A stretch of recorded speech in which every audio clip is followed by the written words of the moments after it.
warahmatullahi wabarakatuh. Perkenalkan, nama saya Encang Syarif Hidayat, bertugas di Min 1 Aceh Jaya. Pada kesempatan kali ini saya sebagai mahasiswa PPG dalam jabatan Kementerian Agama tahun 2021 di LPTK UIN Araniri Banda Aceh. Ini merupakan tugas peer teaching kami, pembelajaran kedua.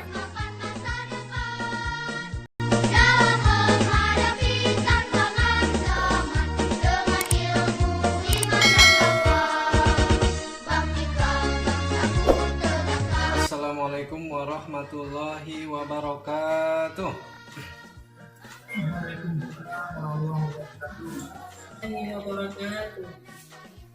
Baik, apa kabar anak-anak Bapak? Alhamdulillah. Sebelum kita melanjutkan pembelajaran kedua ini, kita berdoa bersama-sama untuk memulai kegiatan kita supaya kegiatan kita diberkahi oleh Allah Subhanahu wa taala. Mari kita berdoa sama-sama dengan mengucapkan basmalah. Bismillahirrahmanirrahim. Sebelumnya akan Bapak absen dulu. Coba siapa yang nggak hadir anak-anakku? Hadir semua ya? Alhamdulillah kalau begitu hadir semua ya. Berarti kali ini kita lanjutkan terus ke pembelajaran. Jadi anak-anak Bapak, pada pertemuan kali ini Bapak akan menyampaikan materi tentang beriman kepada kitab-kitab Allah. Nah, sebelum dilanjutkan, coba Bapak pengen tahu dulu, anak-anak Bapak udah pernah dengar tentang iman kepada kitab-kitab Allah? Itu merupakan rukun iman yang keberapa, Nak? Rukun iman yang ketiga. Betul, Iswan. Nah, pada pembahasan kali ini kita akan mempelajari tentang bagian daripada rukun iman yang ketiga, yaitu iman kepada kitab-kitab Allah. Nah, coba siapa yang tahu kitab-kitab yang Allah turunkan ada berapa? Ada yang pernah dengar nggak? Ada Pak, saya Pak ya. Berapa, Nak? Ada empat. Ada empat ya. Tapi yang dari yang empat itu, kitab apa yang Islam pakai? Ada yang tahu nggak, Nak? Al-Quran. Nah, anak-anak Bapak, jadi pada pembelajaran kali ini seperti biasa, nanti kita akan melakukan diskusi ya. Nanti akan Bapak bagi kelompok biasa. Nah, kemudian penilaiannya pun nanti dalam berkelompok itu akan Bapak nilai ya. Harus sungguh-sungguh ya, harus bekerja sama dengan baik untuk mengerjakan tugas-tugas. Nanti akan Bapak bagikan LKPD-nya. Kemudian sebelum Bapak lanjutkan, Bapak akan menyampaikan dulu tujuan pembelajaran kita pada pertemuan kali ini, yaitu Bapak harap anak-anak Bapak dengan adanya belajar ini mampu menunjukkan sikap meyakini 4 kitab-kitab Allah yang diturunkan kepada Nabi atau Rasul. Kemudian Bapak berharap juga anak-anak Bapak mampu bersikap teguh pendirian dan amanah dalam kehidupan sehari-hari. Selanjutnya anak-anak Bapak juga mampu menjelaskan arti keempat kitab-kitab Allah. Tujuan yang selanjutnya, Bapak harapkan anak-anak Bapak mampu menyebutkan hikmah beriman kepada 4 kitab-kitab Allah. Sebelum pembelajaran selanjutnya, Bapak ada film pendek. Nah, nanti anak-anak Bapak simak ya. Kemudian perhatikan sebagai sumber belajar nanti ketika mengisi LKPD. Silakan disimak ya, Nak. Assalamualaikum.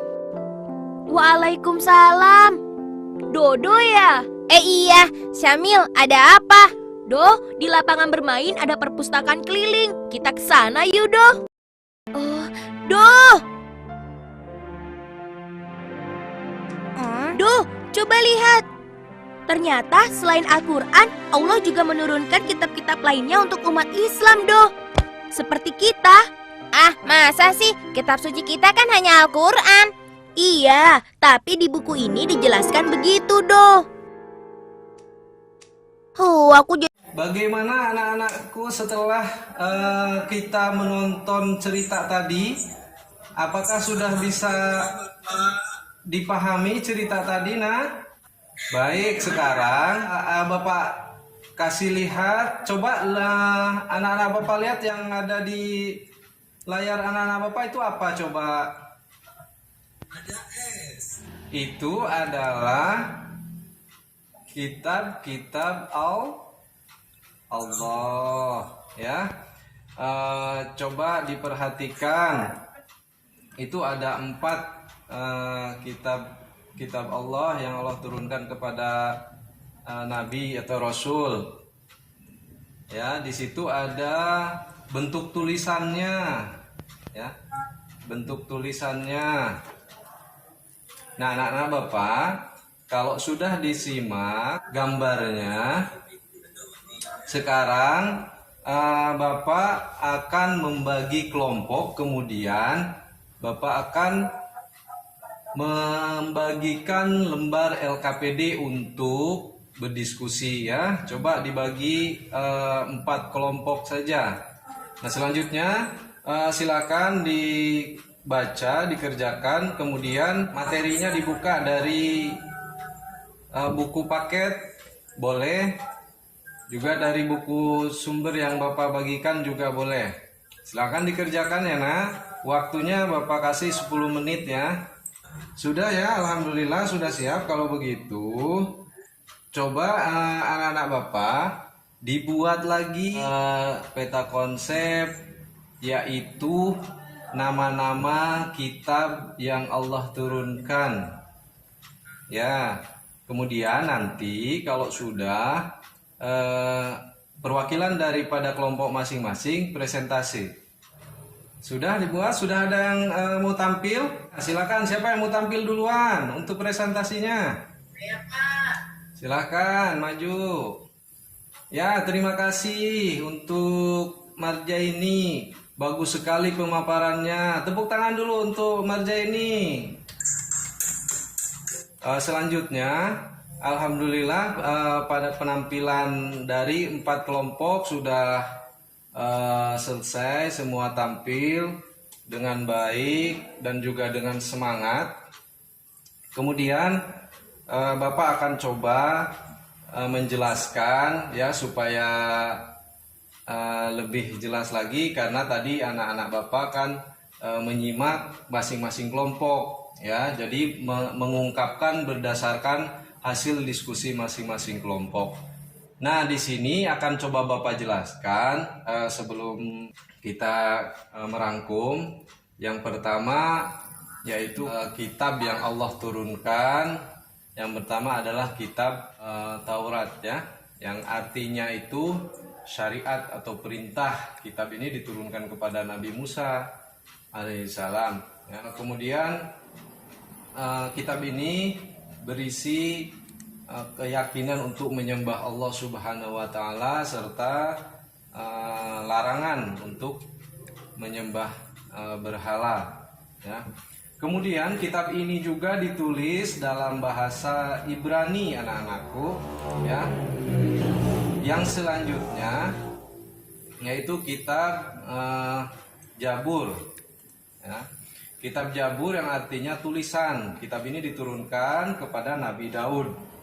Ya, kemudian bahasa kitab ini adalah Kipti. Ya. bahasa kitab ini adalah lisan Kipti. Isi kitab Jabur itu mengenai beberapa zikir, pengajaran, dan hikmah.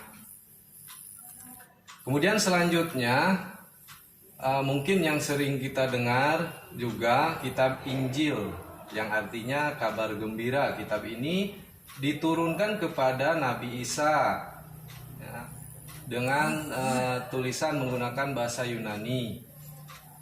Yang terakhir, kitab yang terakhir Allah turunkan yaitu kitab Al-Quran. Al-Quran yang artinya adalah bacaan.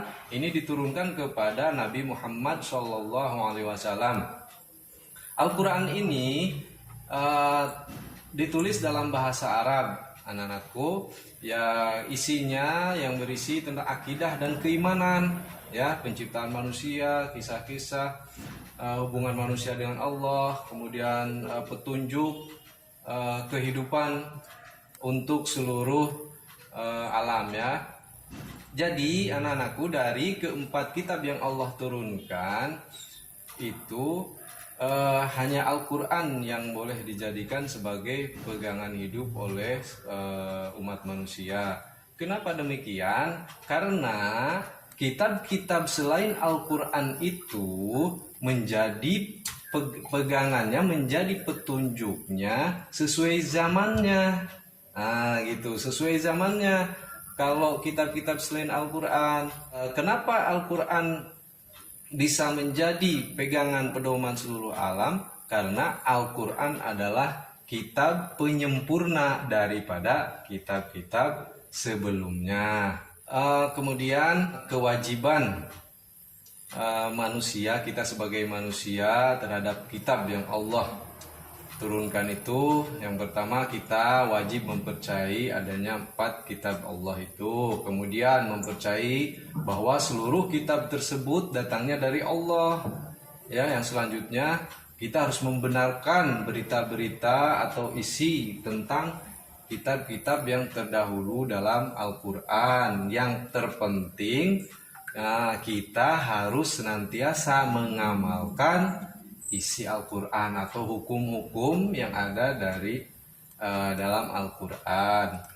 Nah, anak-anak Bapak, alhamdulillah untuk pertemuan kali ini kita sudah berakhir, ya. Jangan lupa untuk pertemuan berikutnya, yaitu tentang materi indahnya berperilaku amanah. Nah, nanti tolong dibaca-baca ya nak, supaya ke depan pertemuan selanjutnya sudah ada gambaran mengenai materi yang akan kita bahas. Baik anak-anakku, itu saja pertemuan kali ini. Lebih dan kurang Bapak mohon maaf. Terima kasih atas segala perhatiannya. Kita tutup doa majelis. Subhanakallahumma wa bihamdika asyhadu an la ilaha illa anta astaghfiruka wa atubu ilaik. Wassalamualaikum warahmatullahi wabarakatuh. Waalaikumsalam warahmatullahi wabarakatuh.